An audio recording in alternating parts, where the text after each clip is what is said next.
Bom dia, pessoal! Meu nome é Nathalie e bem-vindos a mais um vídeo de caso criminal. Na época não foi considerado um caso criminal, mas eu acho que dá pra dizer que foi. Não é um mistério, é uma coisa muito triste que aconteceu com uma criança e é só isso mesmo. Vamos falar sobre isso então. É o caso da Jeannie, The Feral Child, ou a criança feroz. Eu pesquisei o significado da palavra feral e eu achei mais como fúnebre, triste, o que eu achei que não combinava muito. Eu acho que eles queriam dizer feroz mesmo. Como sempre, eu quero começar dizendo que eu não quero ofender ninguém com as coisas que eu falo nos meus vídeos de caso criminal. Mesmo eu estando usando um chifre, é porque é a semana do Dia das Bruxas. Mesmo assim, eu só faço esses vídeos por motivos educacionais, para que esses casos fiquem mais conhecidos e esses assuntos sejam mais discutidos. No vídeo de hoje a gente fala sobre abuso infantil, abuso de poder, e é uma história muito triste no geral. Então se você tem algum problema, um gatilho com esse tipo de coisa, eu já estou avisando agora. Acredita-se que a Jeannie nasceu em 1957, quando ela tinha entre 14 e 20 meses de vida. Os pais dela foram avisados de que existia a possibilidade dela ser um pouquinho mais lenta do que as outras crianças, dela ter um aprendizado um pouco lento, e talvez ela se desenvolveria um pouco mais devagar, mas nada demais. O médico usou as palavras retardo mental para descrever como ela poderia se desenvolver mais devagar, e não via nenhuma evidência na época de que a menina fosse incapaz de aprender, nem de crescer normalmente, nem de se desenvolver. Ela só talvez seria um pouco mais devagar, talvez um déficit de atenção, talvez um autismo, que na época não era uma doença muito conhecida, acho que nem havia sido descoberta ainda o autismo. Uma pequena lentidão no desenvolvimento, mas nada muito intenso.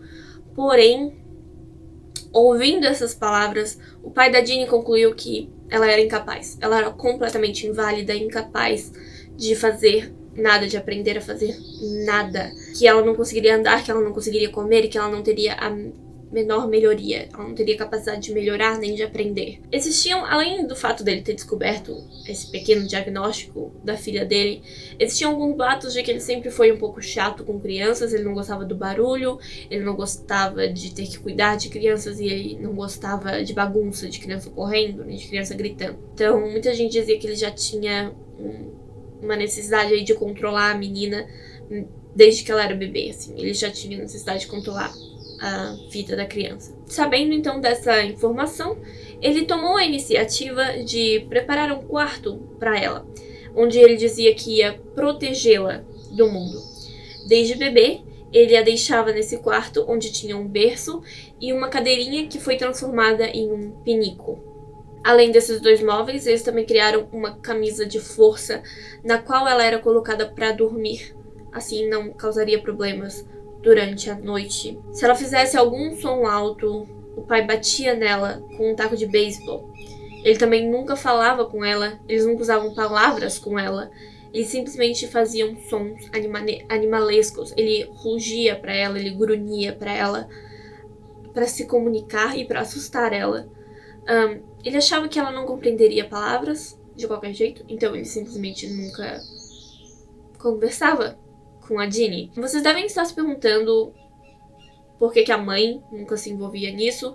A mãe dela tinha um problema de visão muito forte e muitas vezes ela simplesmente achava que, como o marido dela tinha uma visão melhor e também, às vezes, provavelmente o marido dela fazia um pouquinho ali do gaslighting, né? Dava aquela boa abusada também da deficiência da esposa, talvez. Ela simplesmente acreditava que o marido sabia o que era bom pra filha e deixava acontecer. Ok, a Jeannie então não foi ensinada a falar nem expressar suas emoções.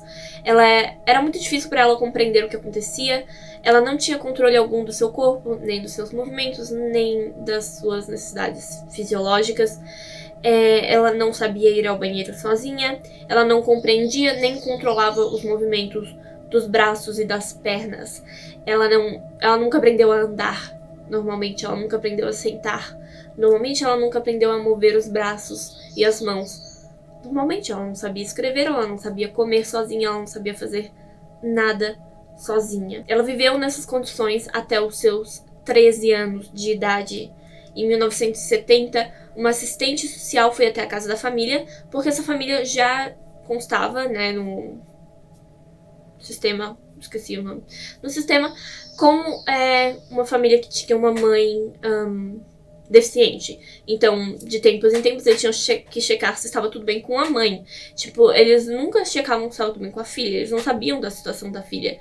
Eles só iam lá pra ver se estava tudo bem com a mãe, porque a mãe tinha essa deficiência visual bem avançada. E aí, uma assistente social foi até lá pra uma avaliação de rotina, de surpresa também. Eles quase nunca marcavam essas avaliações. Foi quando a assistente social viu a menina presa ao seu pinico num quarto sujo, e percebeu que ela provavelmente esteve lá esse tempo todo. Ninguém sabia que a menina estava lá.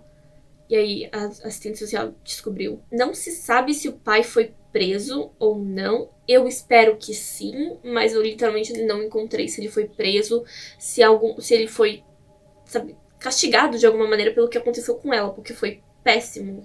A Ginny foi levada a um hospital onde todos esses fatos que eu já mencionei foram observados. A Ginny estava muito magrinha. Ela pesava aproximadamente 27 quilos aos 13 anos de idade. O seu corpo não se desenvolveu adequadamente, ela não respondia ao próprio nome, ela não sabia qual era o próprio nome, ela não sabia mastigar a comida e não sabia engolir a própria saliva. Uma mulher chamada Susan Curtis, especialista em linguística, tentou ajudar a Ginny a se comunicar melhor. Ela logo descobriu que a menina era inteligente, ela sabia usar imagens para se comunicar, ela sabia ver uma imagem e identificar como objeto que existe no mundo real. Várias, assim, coisas que mostram que ela tem inteligência, que ela é capaz de aprender e de se comunicar. Ela aprendeu a compreender palavras e frases, mas ela tinha muita dificuldade em pronunciá-las. Quando ela ouvia as pessoas falando, ela entendia, mas ela não conseguia falar de volta. Então, a doutora Curtis, ensinou pra ela a linguagem de sinais. E foi ótimo. Todo mundo percebeu como tudo mudou, assim, como ela estava bem mais feliz em se comunicar usando a linguagem de sinais. Então, ela também melhorou o controle motor das mãos e do rosto, né, para poder usar a linguagem de sinais. Quanto ao desenvolvimento físico, mesmo depois de ficar mais forte e aprender a andar normalmente, ela tinha danos permanentes à coluna e uma caminhada característica dela mesma, que eles chamavam de bunny walk, porque ela andava com as mãos presas ao corpo. Eu consegui um vídeo, na verdade, vou colocar aqui agora. When Curtis first joined the case, Jeannie had a strange bunny walk and other almost inhuman characteristics. Mesmo assim, ajudou muito. Ela conseguia se mover, o que já era ótimo, ela conseguia andar sozinha e ela conseguia se comunicar. Em 1975, a mãe da Ginny conseguiu a custódia total da menina, mas, como eu já falei, ela tinha uma deficiência visual muito forte e a Ginny requeria cuidados bem mais intensos do que uma criança normal por causa de todo o abuso que ela sofreu. Então, ela percebeu que não era capaz de cuidar da Ginny sozinha. Ela foi colocada em um orfanato, infelizmente, onde ela foi abusada mais ainda e regrediu muito. Na sua idade adulta não se sabe muito sobre a vida dela, mas eu sei que ela viveu até a terceira idade. Agora, como ela saiu do orfanato, como ela se virou sozinha na vida adulta, não se sabe, mas ela viveu até a terceira idade. Resumindo, o caso da Ginny foi muito utilizado para compreender, assim, como o contato social é importante no desenvolvimento de uma criança. Eles usaram muito como um caso psicológico, como ver sobre como a criação é importante no desenvolvimento de uma criança. Falar, comer, abraçar, andar, mastigar, engolir, são coisas que as crianças só aprendem a fazer porque elas veem a gente fazendo. A Ginny nunca viu ninguém engolir a comida, ela nunca tinha visto ninguém falar, ela nunca tinha visto ninguém abraçar de verdade, ninguém se comunicar de verdade. Então ela nunca aprendeu a fazer essas coisas. Quando ela tentava se comunicar, ou se mexer, ou andar, ela era punida. Então ela acreditava que ela não podia fazer essas coisas, ela não tinha como aprender a fazer essas coisas. Também tem a questão do isolamento, que muitos disseram que foi importante. Ensinar a linguagem e a comunicação desde os primeiros anos de vida. Como isolar uma criança desde os primeiros anos de vida torna muito difícil para ela aprender a se comunicar depois. É claro que isso é um caso só, aconteceu em um lugar só. Se eu não me engano foi na Inglaterra, mas eu não tenho certeza. Por isso eu não falei onde ela nasceu, porque eu não tenho certeza se foi na Inglaterra, mas eu acho que foi. Existem muitas maneiras de interpretar o que aconteceu com ela, né? Essa é só uma delas. Mas... um caso bem triste, um vídeo curtinho, mas eu espero que vocês tenham achado interessante. É isso, pessoal.